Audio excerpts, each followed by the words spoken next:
HD SLR shooter, sponsored by Blackmagic Design, Carl Zeiss, and Atomos. Hi, Clint with HDSLR Shooter. I'm here with Rich of Carl Zeiss at the Entertainment Technology Expo. And Rich, talk a little bit about the new lens that we've got here. So this is the first of a new line of lenses that Zeiss is introducing. We call Otus. So Otus is a new family name for high-performance SLR lenses that we'll sell in addition to our existing SLRs.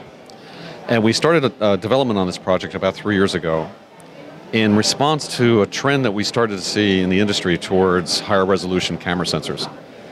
And for us, that means packing more pixels into a 24 by 36 chip size. So it's not necessarily a physically bigger chip, but it's higher pixel density, smaller pixel sizes. And when this starts to happen, it's really putting high demand on optics, especially at the frame edges, corners, and the horizontal, vertical edges. And some of our existing SLR lenses work fairly well wide open on high-res sensors, like we see in a D800 here. And some of them are not, especially some of our legacy lens designs. Those lenses work okay stop down, but what we wanted and what we actually put the request into our designers is actually to come up with the best performing lens that they can at 1.4, so an aperture 1.4, to be able to use that lens wide open in order to get the creative possibilities of shooting low light, obviously, but also shooting shallow depth of field without any compromises in image performance. So all of the constraints that we normally put the designers under, that it can't be too big or too heavy or too expensive, we threw out the door. We said, just make the best lens that you can, and this is the lens they came up with. So we showed this lens, a prototype of the lens, in Photokina in that last year, 2012, and we actually started shipping the first of the Nikon mount lenses today, as a matter of fact.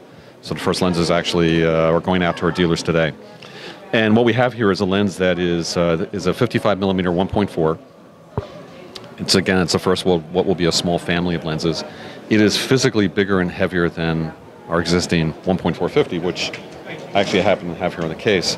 So this is our existing planar lens design, and as you can see, this is a much different lens. So the question is, why is it so big and heavy, and why couldn't we just come up with a new design that was small and light in this case?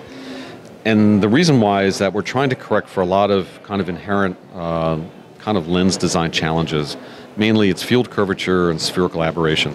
And with the relatively simple planar design, we can correct for one, but really not the other. So this is actually a distagon lens design, which Zeiss has used primarily with its wide-angle lenses. We also give it an apo designation, so it's an apochromatic lens, meaning that all the red, green, and blue light rays are all focused on the same point, which means that there's minimal color fringing with this lens. So it's a true apo lens. So instead of the relatively simple 7 lens elements in 6 group, we have 12 lens elements in 10 groups. It's a much more complex lens. 6 of the lens elements are very special glass. The rear lens element is a double-sided aspheric lens. So it's a very complex lens from both an optical and mechanical standpoint. And based on our internal testing, we can confidently say it's the best standard camera lens Zeiss has ever made. And Zeiss has been making camera lenses for over 120 years, and they think that this is the pinnacle of their lens design so far. So the goal here is to be able to mount this lens to a high-res camera, either a still camera or a video camera in the future, and be able to shoot wide open without the inherent faults that we would typically see in an older fast lens. So that means no color fringing, sharp, good contrast across the frame edge. We're getting 95% MTF performance wide open across the frame edge. It improves a little bit as it stops down, but again, I can use this lens wide open and really have no compromises. The next lens in the line will be an 85 1.4, which will start shipping middle of next year, and then we'll announce some wide angles, so that our goal here is a small group of lenses, and when we have at least 3 focal lengths, then we'll start really exploring the video side of using this lens. Certainly people could mount this to a video camera and start using it today, but it is only 1 focal length. So in terms of having a group of high-performing, fast 1.4 lenses, it's going to be another 18 months to 2 years before we actually have that group.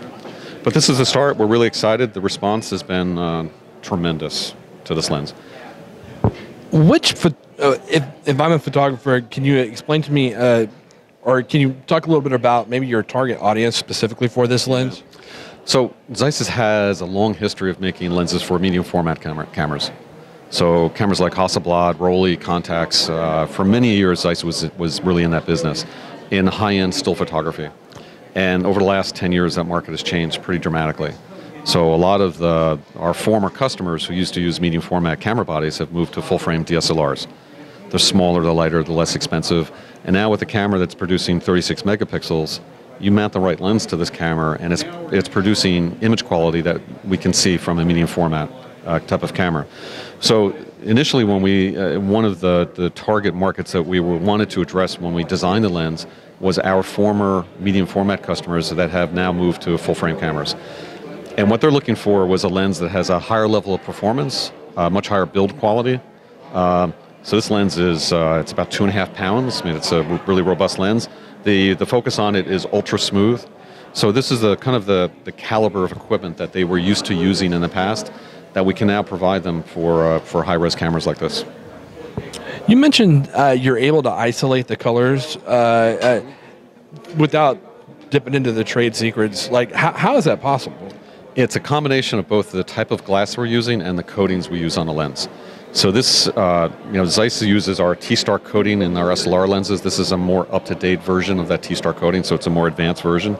And what we want is to make sure that when a light ray strikes the lens, that the red, green, and blue light is not scattered in different directions. That we want to make sure we transmit that light through the glass so that that light ray holds together and it strikes the pixel kind of as a single unit, as opposed to kind of splitting off where your red, green, and blue light rays may be giving a pattern, which is going to reduce the resolution of the lens and causes color fringing. So when your red, green, and blue light rays are all kind of focused on that same point, we give that an APO designation. Our 135 f2 sonar lens is an APO lens also. So we actually have 2 lenses in a series that are apochromatic. And it's so rather than kind of trying to correct for color fringing in post-process, we do that in the lens. And if you get in the lens, you have a much cleaner file to work with. In regards to that, if someone was to utilize this for video production, they wanted to give it a shot, what advice would you give them in regards to shooting with this lens, or what are some things that they may need to be aware of? On a full-frame camera, it's going to give you a normal field of view. On a camera that has an APS-C sensor or a Super 35 sensor, there's a crop factor. So a 55 millimeter lens is going to be more like an 80 plus millimeter lens, so it's a narrower field of view. You would use this lens for kind of as a short telephoto. It would be good for, I'd say, interview purposes, head and shoulders, sort of shots. As a normal lens on a full frame, again, you could use that lens very comfortably because it's going to give you more of a kind of a normal field of view. Because it's a single focal length, cropping is going to have to be done, with your feet or with a dolly, basically to kind of increase your distance or decrease or increase your distance from your subject. You're going to crop basically that way. So again, it's really not until we actually have a range of 3 or 4 focal lengths in the series that we'll really start to push hard on the video applications. People will certainly mount it to a camera. In fact, I've loaned the lens for use on an FS700 with a Metabone speed booster adapter, and the guy shot wide open in New York City and was really amazed with the results. So we are exploring the video applications. We'd like to see how the lens performs, certainly wide open, but you won't see a really concerted effort from us until we have a few focal lengths. And again, people want to find out more about this specific lens or all of the Zeiss products. What do they do? So in this case, it would be the Zeiss website, where most of our Cine lenses would be on the Zeiss.com/Cine website. The Otus lens is listed on the Zeiss.com/photo website. And there you'll find all information about the lens, application images, product reviews, and technical information. So thank you so much. You're welcome. Thanks. HD SLR Shooter, sponsored by Black Magic Design, Carl Zeiss, and Adamo.